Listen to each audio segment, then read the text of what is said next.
स्वागत है आपका हमारे चैनल पर, जहां हम ब्रह्मांड के रहस्यों और प्राचीन परंपराओं के ज्ञान को समझने का प्रयास करते हैं। और इस कड़ी में आज हम बात करने जा रहे हैं एक ऐसी खगोलीय घटना की जो सदियों से लोगों को रोमांचित और कभी कभी भयभीत करती आई है। जी हाँ, बिल्कुल सही कह रहा हूँ। हम बात कर रहे हैं ग्रहण की, चाहे वो सूर्य ग्रहण हो या चाहे चंद्र ग्रहण हो। इसे लेकर हमारे समाज में बहुत सी बातें प्रचलित हैं, बहुत से नियम माने जाते हैं। कुछ लोग इसे केवल अंधविश्वास मानते हैं, तो कुछ इसका सख्ती के साथ पालन करते हैं। लेकिन ग्रहण के दौरान भोजन न करना, जाप करना या ग्रहण के बाद स्नान दान क्यों किया जाता है? क्या इसके पीछे वाकई हमारे शास्त्रों का कोई वैज्ञानिक या आध्यात्मिक आधार है? इस वीडियो में हम ग्रहण से जुड़े डर और भ्रम को दूर करेंगे और जानेंगे कि हमारे धर्म ग्रंथ और शास्त्र इस अद्भुत घटना के बारे में क्या कहते हैं। जय श्री राम। मैं हूं आपका ज्योतिष मित्र और आज हम एक ऐसे विषय पर चर्चा करेंगे जो आकाश में घटित होता है, लेकिन जिसका प्रभाव धरती पर रहने वाले हम मनुष्यों पर भी माना जाता है, यानी ग्रहण। जब सूर्य या चंद्रमा पर ग्रहण लगता है तो एक विशेष सूतक काल शुरू हो जाता है और कई तरह के नियम और सावधानियां बरतने की बात कही जाती है। क्या यह सब सिर्फ मन का डर है या इसके पीछे कोई गहरा रहस्य छिपा है? आइए ज्योतिष और शास्त्रों के आलोक में इसे समझने का प्रयास करते हैं। तो सबसे पहला प्रश्न उठता है, ग्रहण क्या है? खगोल विज्ञान के अनुसार ग्रहण एक पूरी तरह से प्राकृतिक घटना है, जिसमें बात करते हैं सबसे पहले सूर्य ग्रहण की। कि सूर्य ग्रहण होता कब है? जब चंद्रमा सूर्य और पृथ्वी के बीच आ जाता है, जिससे सूर्य का प्रकाश पृथ्वी तक पहुंचने में बाधित होता है और चंद्रमा की छाया पृथ्वी पर पड़ती है।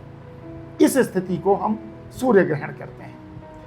अब बात करें चंद्र ग्रहण की। ये कब होता है? जब पृथ्वी सूर्य और चंद्रमा के बीच आ जाती है, जिससे पृथ्वी की छाया चंद्रमा पर पड़ती है और चंद्रमा का प्रकाश पृथ्वी तक नहीं पहुंच पाता। ये दोनों ही घटनाएं सूर्य, चंद्रमा और पृथ्वी की विशेष स्थिति में आने पर होती हैं और वैज्ञानिक रूप से पूरी तरह से गणना योग्य है। अब आपने देखा होगा, ग्रहण को लेकर डर और भ्रम भी बहुत अधिक है। यानी समाज में ग्रहण को लेकर अक्सर एक अशुभ घटना के रूप में देखा जाता है। लोग डरते हैं कि ग्रहण के दौरान निकलने वाली नकारात्मक ऊर्जा उन्हें या उनके घर को प्रभावित कर सकती है। तरह तरह के अंधविश्वास भी प्रचलित हैं, जैसे कि ग्रहण देखने से नुकसान होता है या इस दौरान कोई भी काम करना बुरा है।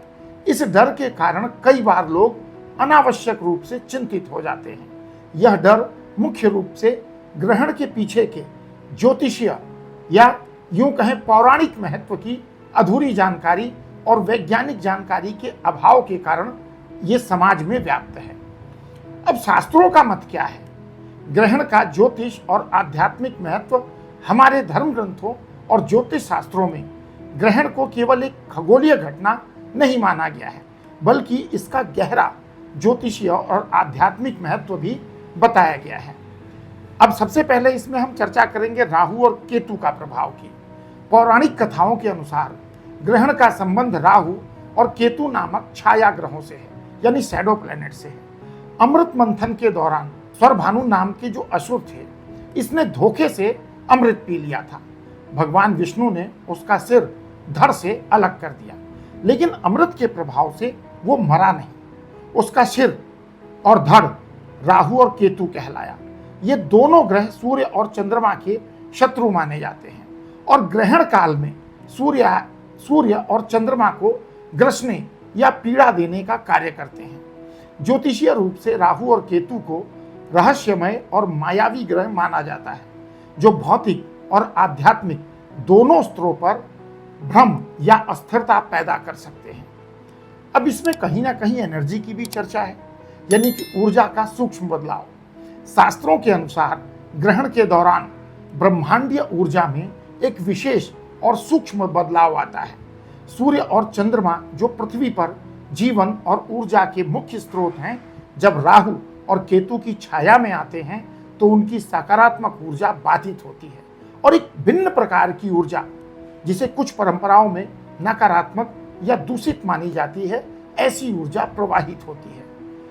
यह सूतक काल वह अवधि है जब यह ऊर्जा परिवर्तन अपनी चरम पर होता है। अब बात करें कर्म और आध्यात्म का, तो हमारे शास्त्र ग्रहण काल को केवल भय का नहीं बल्कि आध्यात्म और आत्मचिंतन का भी विशेष अवसर मानते हैं। यह समय भौतिक गतिविधियों को रोककर आंतरिक यात्रा करने और अपनी आध्यात्मिक ऊर्जा को बढ़ाने के लिए भी श्रेष्ठ माना गया है। ग्रहण के दौरान और बाद के नियमों का आधार, इस पर हम चर्चा करते हैं, ये क्यों है और इसका क्या प्रभाव है। अब समझते हैं कि उपरोक्त सिद्धांत के आधार पर किन नियमों का पालन करने को कहा गया है और क्यों कहा गया है। जैसे कहा गया है भोजन नहीं करना, यानी अवॉइड ईटिंग। शास्त्रीय मत इसके संदर्भ में क्या है? माना जाता है कि सूतक काल और ग्रहण के दौरान भोजन या जल ग्रहण करने से शरीर में नकारात्मक ऊर्जा प्रवेश कर सकती है और स्वास्थ्य पर प्रतिकूल प्रभाव पड़ सकता है। भोजन पकाने और ग्रहण करने की ऊर्जा को उस बदली हुई ब्रह्मांडीय ऊर्जा के लिए संवेदनशील माना गया है, जिससे भोजन दूषित या अशुद्ध हो सकता है। अगर बात करें संभावित तार्किक या अर्धवैज्ञानिक की, तो प्राचीन काल में जब भोजन को खुला रखा जाता था तो ग्रहण के दौरान होने वाले सूक्ष्म पर्यावरणीय बदलाव जैसे तापमान, वायुमंडलीय दबाव, इनके कारण भोजन जल्दी खराब होने या उसमें बैक्टीरिया पनपने का खतरा अधिक हो सकता था। हालांकि आधुनिक समय में यह कम प्रासंगिक है, लेकिन पारंपरिक मान्यता ऊर्जा और शुद्धता पर अधिक केंद्रित है। अब इसमें एक बात और आती है कि ग्रहण के दौरान भगवान के नाम का जाप या ध्यान करना, मेडिटेशन करना, इसका शास्त्रीय मत क्या है? ग्रहण का काल सबसे महत्वपूर्ण और लाभकारी कार्य है। ऐसा माना जाता है कि इस दौरान किए गए मंत्र जाप, ध्यान, स्तोत्र पाठ या पूजा का फल सामान्य दिनों की अपेक्षा कई गुना अधिक मिलता है, जैसे 100 गुना या 1000 गुना या लाख गुना तक। यह समय अपनी आंतरिक शक्ति को जगाने, नकारात्मक ऊर्जा से स्वयं की रक्षा करने और आध्यात्मिक प्रगति करने के लिए अत्यंत ही शुभ माना गया है। राहु केतु के प्रभाव को शांत करने और ग्रहों की शुभता बढ़ाने के लिए भी मंत्र जाप को प्रभावी माना गया है। अब एक बात और आती है, आपने देखा होगा कि ग्रहण के बाद लोग स्नान करते हैं, तो शास्त्रीय मत क्या कहता है? ग्रहण समाप्त होने के बाद स्नान करके स्वयं को शुद्ध करना एक अनिवार्य नियम है। माना जाता है कि ग्रहण के दौरान शरीर पर जो सूक्ष्म नकारात्मक या दूषित ऊर्जा वायुमंडल में फैली हुई जो ऊर्जा है नेगेटिव, उसका प्रभाव पड़ा है, स्नान करने से वो दूर हो जाती है और व्यक्ति पुनः शुद्ध हो जाता है। ग्रहण के बाद दान करना, शास्त्रीय मत कहते हैं ग्रहण के बाद अपनी क्षमता के अनुसार दान करना अन्न, वस्त्र, धन आदि का बहुत पुण्यकारी माना गया है। यह माना जाता है कि दान करने से ग्रहण के कारण उत्पन्न होने वाले किसी भी संभावित नकारात्मक प्रभाव का शमन होता है, ग्रहों की शांति होती है और पुण्य कर्मों में वृद्धि होती है, जिससे जीवन में सुख और समृद्धि का आगमन होता है। यह एक प्रकार से ऊर्जा को संतुलित करने और सकारात्मकता को बढ़ाने का उपाय है। कुछ अन्य नियम भी हैं, यानी कुछ अदर रूल भी हम बोल सकते हैं इस संदर्भ में है। जैसे गर्भवती महिलाओं को ग्रहण के दौरान विशेष सावधानी बरतने को कहा जाता है, जैसे बाहर न निकलना, धारदार चीजों का प्रयोग न करना। इसके पीछे भी मुख्य कारण ग्रहण काल की सूक्ष्म ऊर्जा का प्रभाव माना जाता है, जो भ्रूण पर पड़ सकता है, या फिर गर्भवती महिला के मन में डर या तनाव होने से बचने के लिए ये सलाह दी जाती है। क्या यह केवल अंधविश्वास है? ग्रहण एक वैज्ञानिक घटना है, यह निर्विवाद है, लेकिन ग्रहण के दौरान और बाद के नियम केवल अंधविश्वास नहीं है, वे हमारे शास्त्रों के गहन ज्ञान और ब्रह्मांडीय ऊर्जा के सूक्ष्म प्रभाव पर आधारित हैं, जिन्हें आधुनिक विज्ञान अभी पूरी तरह से समझ नहीं पाया है। ये नियम क्या हैं, इसकी चर्चा करते हैं। सबसे पहला, ऊर्जा संरक्षण और प्रबंधन। एक विशेष अवधि में ऊर्जा के बदलाव को समझते हुए स्वयं को बचाने और सकारात्मक ऊर्जा बढ़ाने पर अपने ध्यान को केंद्रित करना।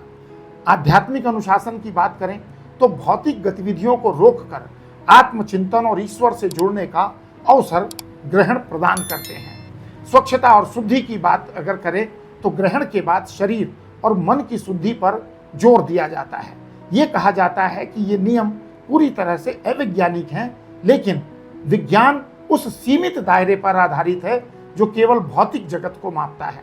आध्यात्मिकता और सूक्ष्म ऊर्जाओं का क्षेत्र इससे बहुत परे है। इसलिए ये नियम एक भिन्न प्रकार के विज्ञान या ज्ञान पर आधारित है जिसे हमारे पूर्वजों ने विकसित किया था। तो ग्रहण डरने की नहीं बल्कि समझने और आध्यात्मिक उन्नति का अवसर है। इस दौरान पालन किए जाने वाले नियम अंधविश्वास नहीं है, बल्कि हमारे शास्त्रों द्वारा बताई गई सावधानियां और उपाय हैं जिनका उद्देश्य इस विशेष खगोलीय घटना के दौरान और बाद में हमारी शारीरिक, मानसिक और आध्यात्मिक शुद्धता और सुरक्षा सुनिश्चित करना है। इन नियमों का पालन करना या न करना आपकी व्यक्तिगत श्रद्धा और विश्वास पर निर्भर करता है, लेकिन इनके पीछे छिपे ज्ञान और उद्देश्य को समझना महत्वपूर्ण है। उम्मीद है कि इस वीडियो से ग्रहण को लेकर आपके मन के डर और भ्रम दूर हुए होंगे। इस जानकारी को ज़्यादा से ज़्यादा लोगों तक पहुंचाएं ताकि वे भी इस विषय की सच्चाई को जान सकें। अगर आपको ये वीडियो पसंद आया हो तो इसे लाइक करें, शेयर करें, और अगर अभी तक आपने हमारे चैनल को सब्सक्राइब नहीं किया है तो ऐसी ही ज्ञानवर्धक और प्रामाणिक जानकारी के लिए तुरंत हमारे चैनल को सब्सक्राइब करें और बेल आइकन दबाना ना भूलें। आपके मन में कोई और सवाल है तो कमेंट बॉक्स में जरूर पूछें। ग्रहण के दौरान आध्यात्मिक शक्ति प्राप्त करें, सुरक्षित रहें। मिलते हैं अगले वीडियो में, तब तक के लिए जय श्री राम।